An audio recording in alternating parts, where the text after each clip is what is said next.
Hey guys, and let me give you a bit of feedback. Just video, it's easier to obviously give feedback and give you a little bit more detail. Okay, boom. Here we are. Hey, past sprint one, sprint two, very painful. Thanks so much for the flexibility. I don't even know how behind I am. There are no dates.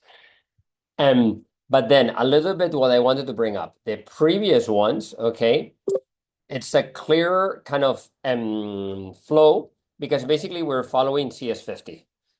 The action is all related to delivering down here, sorry, CS50 tasks. Okay, I think that's quite powerful. Okay, it's very clear. CS50 has a very clear structure. And I don't have it here, but everybody knows CS50, Harvard, super broken down. Okay, do these exercises, submit them, and then run the exercise. The same for sprint two. Then sprint three, I know how far I am from achieving anything. Sprint three, then a lot of information here, different books. Okay, I have it on I colored it, I put it on my Notion and I colored it to see the different books because I was confused because they all have different names. So we've ended up here, okay, with general required kind of what you need to do reading material, but no exercises, no outcomes. And that's quite frustrating, especially if one is working.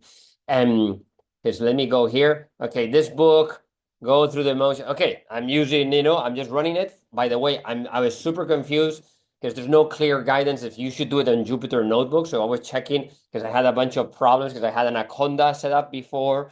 It's a distribution system. I had to delete it to be able to use VS Code to create the virtual environment because it was just blocking. Now I was super confused, like, am I? Because all this, there's three courses, Python for data analysis, the book from Wes McKinney, the course from Coursera from Introduction to Data Science in Python from Michigan University, University of Michigan, Python for Data Science, San Diego. All this first, there's a lot of crappy information that one needs to the introductions and all this that it's a little bit it's quite generic and you need to do, and then it's very confusing because they're all telling you to download Miniconda to set up a Miniconda at least, and if not to do everything on Jupyter Notebooks. I understand it. I checked. I basically had a discussion with Claude and it told me, look, you can run it, just run it on your VS Code or cursor, and just run the Jupyter Notebook on it, and it's more or less the same thing.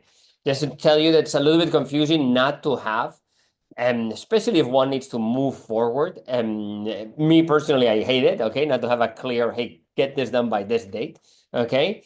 But I get it, It's very broad, but maybe the exercises are determining because here you're mentioning, and you're mentioning a bunch of books, okay? You're kind of bringing it up, hey, you're going to be using this, you're going to be using that, this is the book, okay?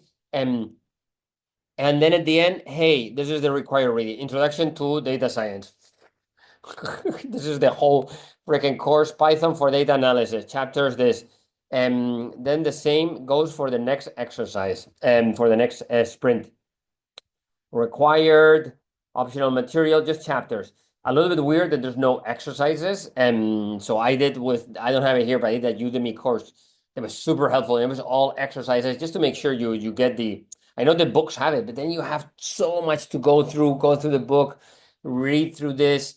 And now, for example, I'm not sure I'm missing something. So even though I've done this kind of stuff, I'm running around checking it out, just doing it, reading it through. It's not very effective when you're working, to be frank, because I do understand there's a benefit, there's an enormous benefit in reading beyond your scope, and because the connections are that you obtain are much larger.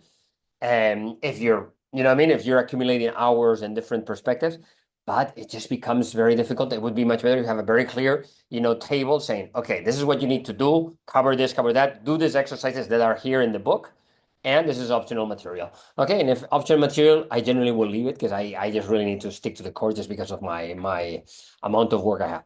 I just wanted to give you this feedback, and I can be a better student for sure, and I can do things better. I'm always getting confused with the payment and all this. I understand that.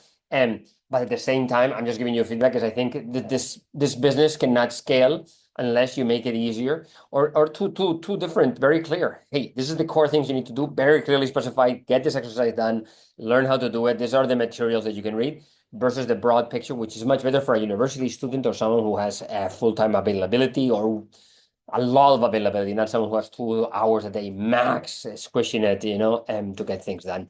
Generally 1 hour or 1 hour and a half. Thank you, guys. I hope this is helpful. Turing College, guys, and you're all been really nice people, but the system is really broad and with a lot of junior kind of support and the junior, technical leads, the support versus the senior. So I just want to bring up that if the system is much clearer, this will help enormously. Okay, thanks, guys. Bye.